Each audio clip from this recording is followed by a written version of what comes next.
Nanci Creedon is Ireland's only professionally qualified dog behaviorist. So she's already learning to calm down around the doorbell, but we just wanted her to completely ignore it and learn that it means something else.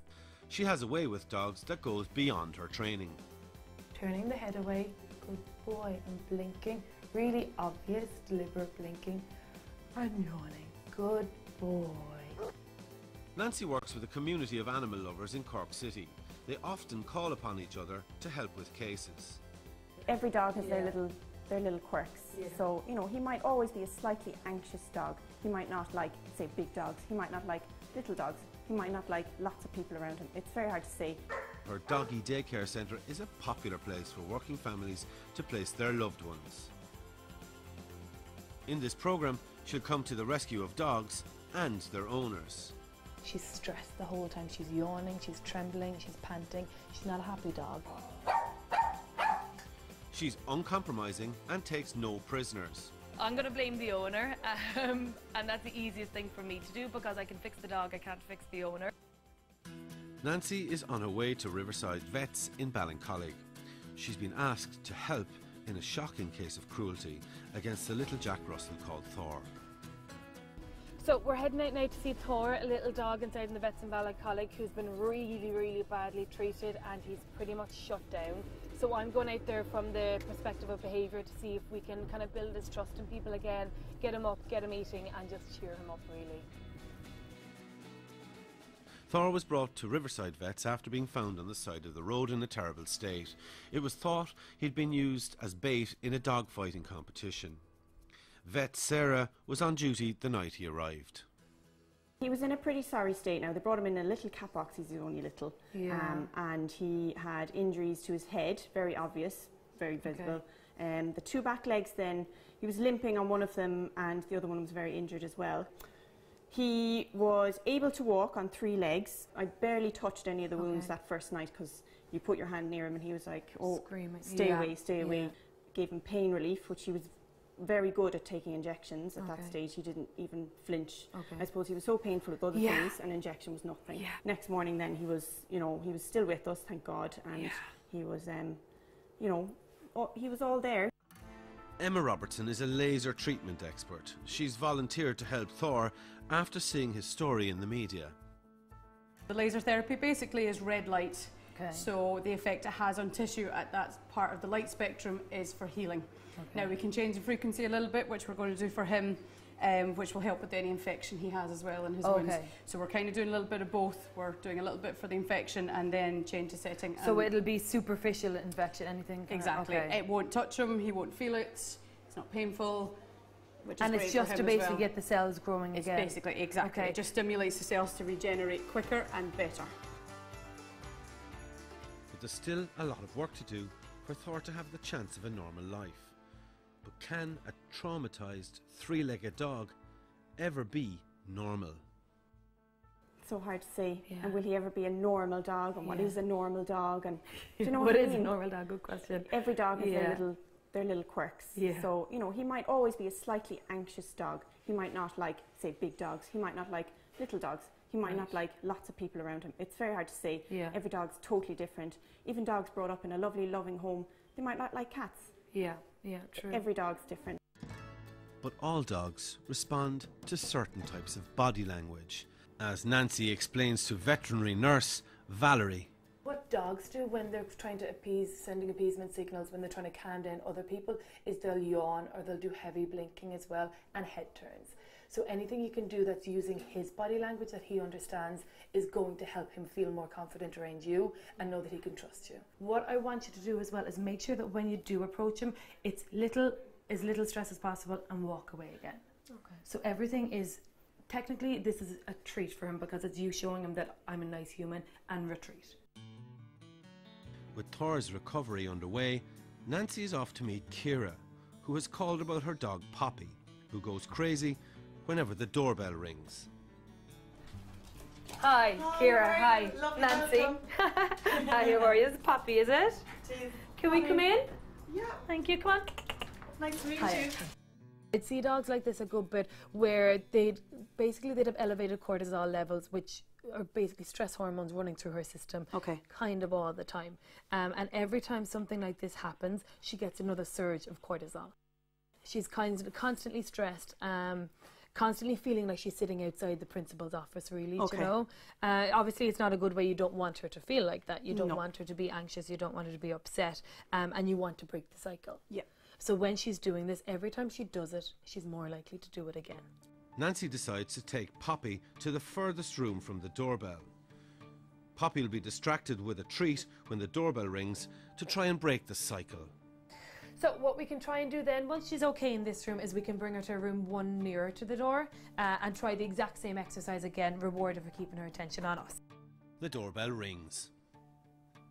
Poppy, good girl, good girl. So because the doorbell isn't too loud in here, she's not reacting as bad, so we're able to get her focus again. Good girl. And as long as she doesn't go running back to the door, pops, then we're winning. Okay. The process is repeated, each time moving closer to the doorbell. Okay, so let's do the same thing again. Got our treats. This is where it's going to get difficult, okay? Because this is where she can see it, and this is where you've a lot more to battle with. So it's up to you to work as hard as you can to keep her attention on you. Okay. Exactly. The distracted Poppy. Good girl. Bring her in and then close the door. Good girl. Come on. Good girl. Perfect. Nanci made it seem very simple, certainly straightforward, and I think I'm going to have to get my mum and my sister involved so that it's consistent and so that the dog will understand that she can't behave in the way that she used to, and that from now on we'll be behaving the way that Nanci has taught us to behave. The doorbell issue is kind of addressed now. I've left her with work to do, and I don't see that being a problem going forward. But there's other issues there just with Poppy that Ciara does need to keep an eye on. So fingers crossed, she'll do her homework, and I'll pop back in a couple of weeks and see how they're getting on then. So all done for today.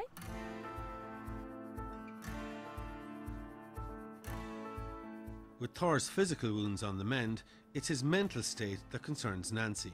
He's still very nervous of people. At first, Nanci leaves treats for Thor, but he will only eat when she leaves the room. When you see what he was like yesterday, it was such a huge jump forward now this morning. Bit by bit, he starts to trust her. Finally, after hours of baby steps, he makes the giant leap of faith and emerges from the cage of his own free will. The team are delighted. That's a good boy. He's doing so good. He's amazing, amazing. Back at doggy daycare, Ciara has arrived with Poppy. They've been struggling to solve Poppy's barking. The results have been mixed really, because it's fine when I expect somebody to call to the door. I'm ready with the treat and I'm ready to, you know, take her out of the situation. But if somebody calls unexpectedly, it's kind of a blind panic to find the treat and guide her out of the hallway. So it's been mixed. Nanci has booked Poppy in for a doggy massage with Declan to help de-stress her. Dogs move a lot, and they, as you know, and they jump off things, and their joints can get quite sore in the muscles. So just like humans, wear and tear, and it's a good way to relax them into it, like, you know. It was the first I'd heard of doggy massage, so I wasn't certain what results it would have. When we arrived to Creedon's, she was very panicky, panting a lot, untrusting of Declan. But it took a little bit. He kind of had to gain her trust with treats and that kind of thing. And gradually she started to settle. I really did see a calming influence on her as a result of the massage, and she seems calm now. A few minutes into it, it was like a completely different dog on the table. I was able to touch her paws where her own owner wasn't able to touch her paws if she's grooming her at home. She told me that she can't brush her legs, and I was able to put my hands down them and slowly back up, and she just sat there and just relaxed for the whole thing, like, you know, which is it's to watch and see her before and after. It was fantastic, like, you know. It's 5 weeks since Nanci last saw Thor. He has since moved in with veterinary nurse Val and her 2 dogs. Okay, we're at Thor's new house and I really can't wait to see how he's getting on. Hello, how are you? Can we come in? Thank you. Come on, guys. No, poor little puppy. So, how's he doing? He's flying. He really has come on. He's like, it'll be 8 weeks now. Since he first came to you? Yeah. Okay. Yeah. So once you took him home into your house with your dogs, how did that go?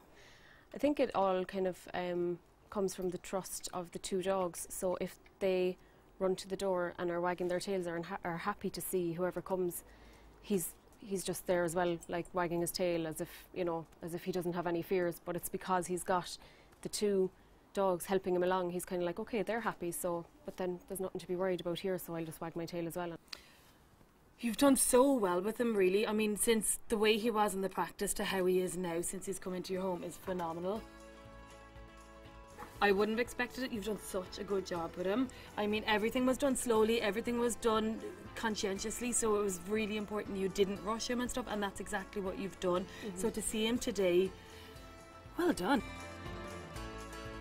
Okay, so that went so well. I'm so shocked by the change, you know, from the start, the little dog that couldn't walk, wouldn't speak to people, wouldn't interact with people, to the dog that's now running around the garden, playing with us, happy out with the crew, being here. It's phenomenal, the change in him. So the work that the rescue centre have done, the work that the vets have done, the work that Val has done has all really saved his life.